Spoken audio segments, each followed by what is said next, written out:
Chapter 111। मूर्ति तो हिंदुस्तान का बहुत बड़ा साइंस है।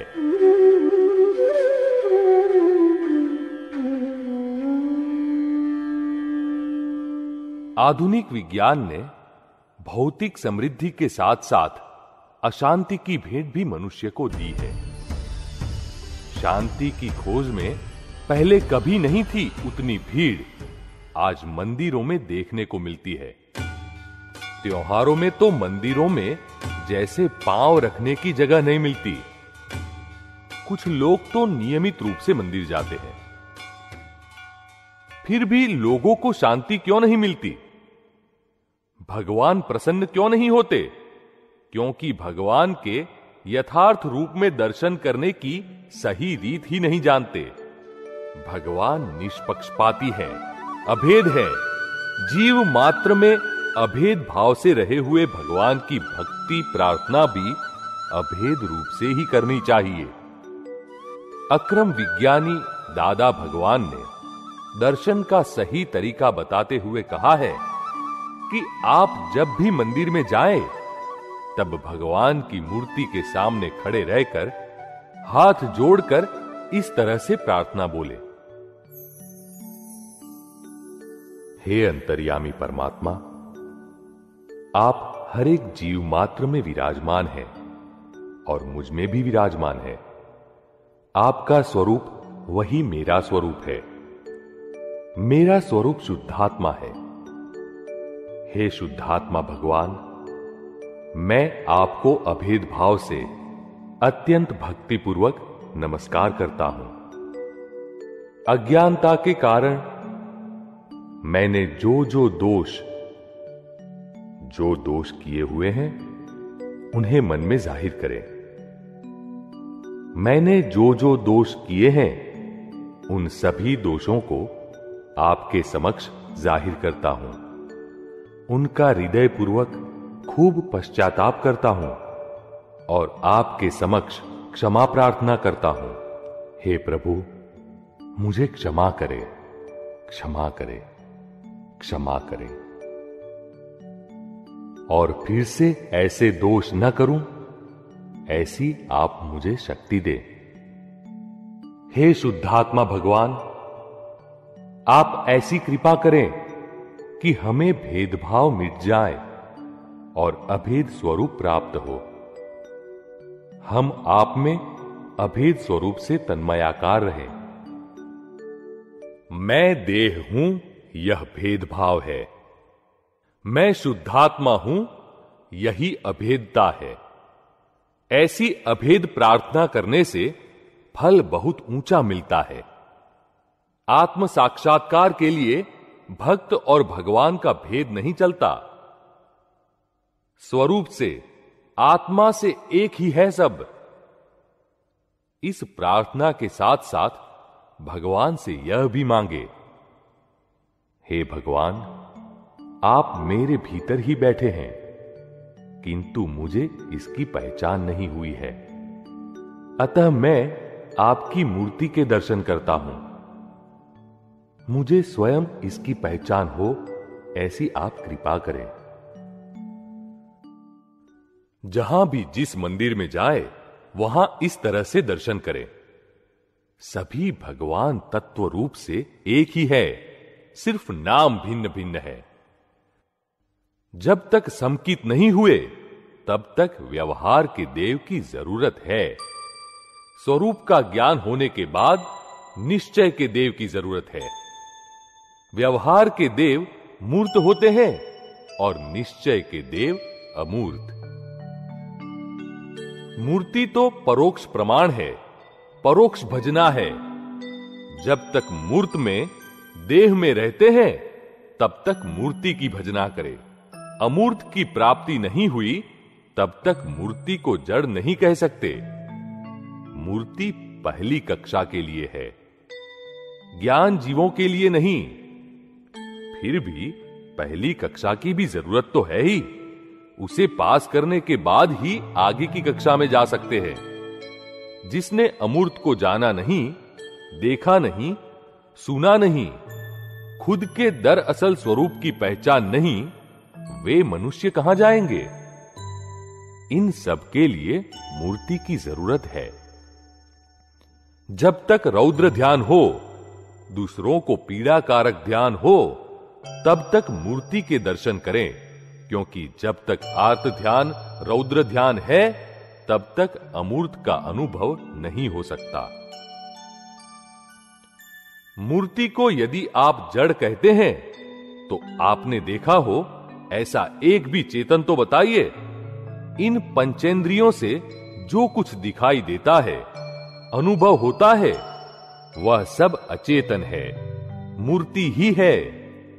आप जो मंत्र बोलते हैं, वे भी मूर्ति है।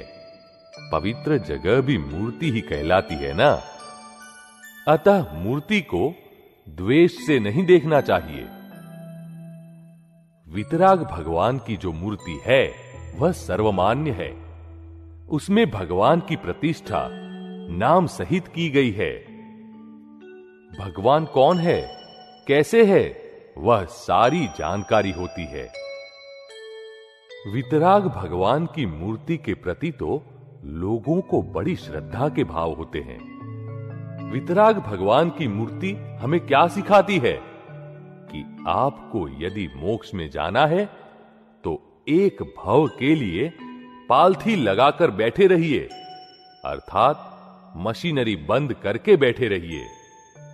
मन व बुद्धि के चलाए न चले, तो भी आपका सब कुछ चलता रहे, गुजारा होता रहे, ऐसा सिस्टमैटिक जगत है। हम भगवान की मूर्ति के दर्शन करते हैं, तब मूर्ति क्या करती है? वह हमारी प्रार्थना वापिस हमारे शुद्धात्मा को पहुंचा देती है। इसे परोक्ष भक्ति कहते हैं। ये मंदिर और मूर्तियां न होती तो लोगों को भगवान याद ही न आते। मूर्ति तो हिंदुस्तान का बहुत बड़ा साइंस है। मूर्ति को राग नहीं है, द्वेष नहीं है। पालथी लगाकर वितराग भाव में बैठी हुई मूर्ति हमें भी वितराग बनने के लिए प्रेरित करती है। मूर्ति के समक्ष की गई प्रार्थना को भी वह स्वीकार नहीं करती, बल्कि वापिस हमारी आत्मा को भेजती है। तो अब ऐसी प्रार्थना करें कि हम भी वितराग बन जाएं। जिन्होंने असंख्य रानियां, महल और वैभव का त्याग किया है, ऐसे वितरागों से लोग लक्ष्मी और औलाद मांगते हैं। यह भी अजीब बात है ना। भगवान से तो ऐसा मांगे कि फिर से कुछ मांगने की जरूरत ही न पड़े। हमारे यहां मंदिरों में घंट, सुगंधित द्रव्य, भगवान की आंगी, श्रृंगार इत्यादि का आयोजन वैज्ञानिक तरीके से और समझपूर्वक किया गया है, ताकि आंख, कान, नाक, स्तुति प्रार्थना द्वारा मुंह, इस प्रकार सारी इंद्रियां और मन व चित्त एकाग्र रहे। मगर आजकल के अक्लमंद तो जब घंट बजता है, तब और जोर जोर से बातों का कोलाहल मचा देते हैं और फिर भगवान के दर्शन के साथ साथ जूतों के दर्शन भी करते हैं। अरे भाई, जूते जाते हैं तो जाने दो, वे जिसके होंगे वह ले जाएगा। ले जाए तो ले जाने दो, और एक दो बार ले जाएगा, हमेशा थोड़े ही कोई ले जाएगा। जगत में जो कुछ भी होता है, वह लेन देन के हिसाब के आधार पर ही होता है ना। अगर कोई ले जाएगा तो एक हिसाब चुकता हो जाएगा। फिर भी मन न माने तो जूते उतारते समय कहें, तुम्हें जाना हो तो जाओ और रहना हो तो रहो, तुम जाओ ऐसी मेरी इच्छा नहीं है। ये तो भगवान के साथ साथ जूतों के भी फोटो खींचते हैं। फिर बिना एकाग्रता के दर्शन किस तरह फल देंगे? आज मंदिरों में मंत्र भी पक्षपाती बोले जाते हैं। निष्पक्षपाती भगवान को भी वाणी से पक्षपाती प्रार्थना ही करते हैं। ज्ञानी ने तो मंत्र भी निष्पक्षपाती त्रिमंत्र दिए हैं। त्रिमंत्र में प्रथम है नवकार मंत्र। नमो अरिहंताणम, नमो सिद्धाणम, नमो आयरियाणम, नमो उवज्जायाणम, नमो लोए सव्वसाहूणम, ऐसो पंच नमुक्कारो सव्व पावपणासणो, मंगलाणंच सव्वेसिम पढ़मम हवै मंगलम। दूसरा है ओम नमो भगवते वासुदेवाय। तीसरा है ओम नमः शिवाय, जय सच्चिदानंद। ये तीनों मंत्र हर एक मंदिर में एक साथ बोलने से समस्त ब्रह्मांड के सभी देव देवियों को वंदन होते हैं और उनका राजीपा उतरता है, कृपा बरसती है। इन त्रिमंत्रों के द्वारा किसी व्यक्ति विशेष को या किसी सांप्रदायिक भगवान को वंदन न करते हुए सभी श्रेष्ठ पुरुषों को गुण श्रेणी के हिसाब से वंदन होते हैं। अखंड की आराधना को भेदभाव से कैसे खंडित कर सकते हैं? तीनों मंत्र साथ में ही बोलने चाहिए और फिर मंत्रों के अक्षर आंखें बंद करके पढ़ते हुए ऊंची आवाज में बोलने से चित्त एकाग्र होता है और फल स्वरूप आनंद प्रकट होता है। यदि वितराग भगवान के यथार्थ दर्शन करने आ जाए तो भले वह मूर्ति है, फिर भी अभ्युदय और आनुषंगिक फल मिलते हैं, मगर यथार्थ दर्शन कैसे करे, यह तो ज्ञानी पुरुष समझाए तब ही सीख सकते हैं। ज्ञानी द्वारा बताई हुई रीति के अनुसार दर्शन करें तो अवश्य फल मिलता ही है। जिन मूर्तियों में अमूर्त प्रकट हो गए हों वे मूर्तामूर्त भगवान कहलाते हैं। ज्ञानी पुरुष मूर्तामूर्त भगवान कहलाते हैं और अमूर्त के दर्शन करने हो तो मूर्तामूर्त प्रकट परमात्मा के दर्शन करने पड़ते हैं। श्री कृष्ण भगवान ने भी गीता में कहा है, ज्ञानी पुरुष ही मेरी आत्मा है। ज्ञानी पुरुष जो चाहे सो कर सकते हैं, क्योंकि वे किसी भी चीज के कर्ता नहीं होते, बल्कि निमित्त भाव में ही रहते हैं। वे हमारे अहंकार को निर्मूल करके, पापों को भस्मीभूत करके, स्वयं के स्वरूप की पहचान करवाकर दिव्य चक्षु दे सकते हैं। इसलिए श्रीमद् राजचंद्र जी भगवान ने भी कहा है, और कुछ मत खोज, सिर्फ एक सत्पुरुष, एक ज्ञानी पुरुष को खोजकर उनके चरण कमल में सर्वभाव समर्पण करके जिए जा। फिर भी यदि मोक्ष न मिले तो मुझसे ले जाना। अतः हमें मंदिर में जाकर भगवान से प्रार्थना करनी चाहिए कि जैसे हनुमान जी को श्री राम, अर्जुन को श्री कृष्ण और गौतम स्वामी को महावीर स्वामी मिले, वैसे ही मुझे भी मूर्तामूर्त ज्ञानी मिले और मैं उन्हें पहचान सकूं। आप मुझे ऐसे आशीर्वाद दीजिए। मूर्ति को तो अनंत अवतार से पूजा ही है ना। ज्ञानी पुरुष मूर्तामूर्त हैं, वे हमें अमूर्त की अनुभूति कराए तो ही मुक्ति मिल सकती है।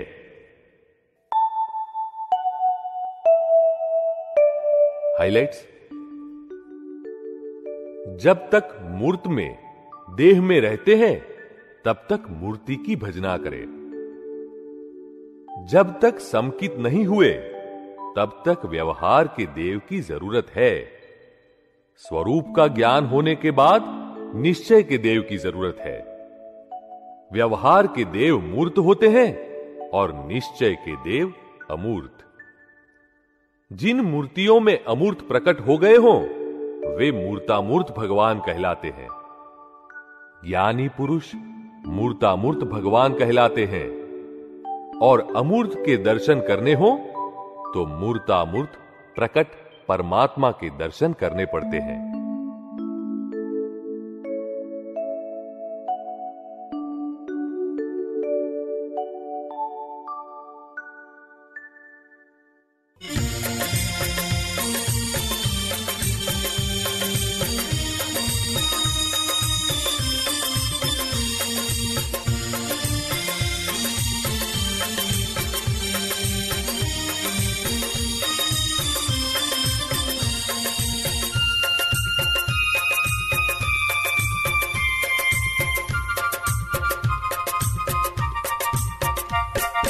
अपने हृदय के किवाड़ खोलो, धर्मोपक्ष की दीवार तोड़ो, परमात्मा से नाता जोड़ो।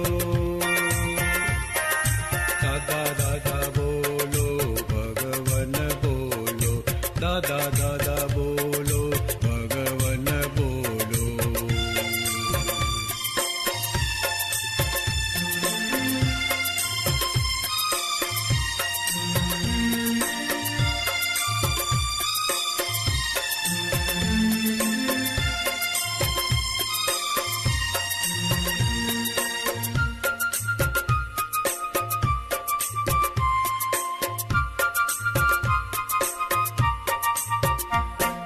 दृष्टि बिंदु के अनुसार सब ही धर्मों को आधार, अपनी जगह पे सब है सच्चे, उत्क्रांति के नियम से चलते। रॉन्ग बिलीफ ब्लंडर्स को भेदो, कौन है खुद वो दिल से सोचो, अंतःस्थल के भीतर को खोदो।